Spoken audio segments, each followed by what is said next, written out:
They're older, they're moving less, and the creaks and groans when they move around are louder than ever. No, not your customer base, it's what they're driving. Your customers' vehicles are rapidly turning into an aging population, and they're counting on you to keep them moving. That means a regular checkup and complete health report is critical. The average vehicle on the road is well over 11 years old, and that was before COVID. It's your role as a service professional to proactively make sure owners know all the issues that aging presents.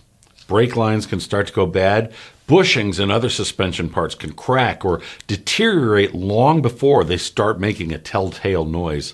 And insulation straps around metal gas tanks can retain moisture and cause corrosion on the tank that can lead to a fuel leak. With aging vehicles, it's especially important for your shop to compile and communicate a wear history. Note those parts that are at risk of becoming major problems with photographic evidence. If you tell the customer those brake lines are rusting out or that leakage will soon become a drip, you'll prepare them for the repair down the road and assure them that you're not trying to put one over on them.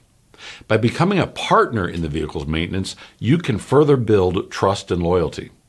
Not only will all this translate to more and repeat business, it will lead to positive reviews. And whether or not your shop is all in on digital marketing, know that online reviews matter. Indeed, today's word-of-mouth recommendation, it's largely found on Google Reviews, Yelp, and social media, even with an aging population. Customers and the way they drive have changed, and it's not going back to the old way. At the same time, consumers are under unprecedented assault by such issues as COVID, politics, and how their kids are being educated. In this environment, shop owners can't expect drivers to make their vehicles a priority. By being proactive rather than reactive, by reaching customers on the mobile devices where they live, you can cut through their other concerns and keep revenue flowing. I'm Doug Kaufman.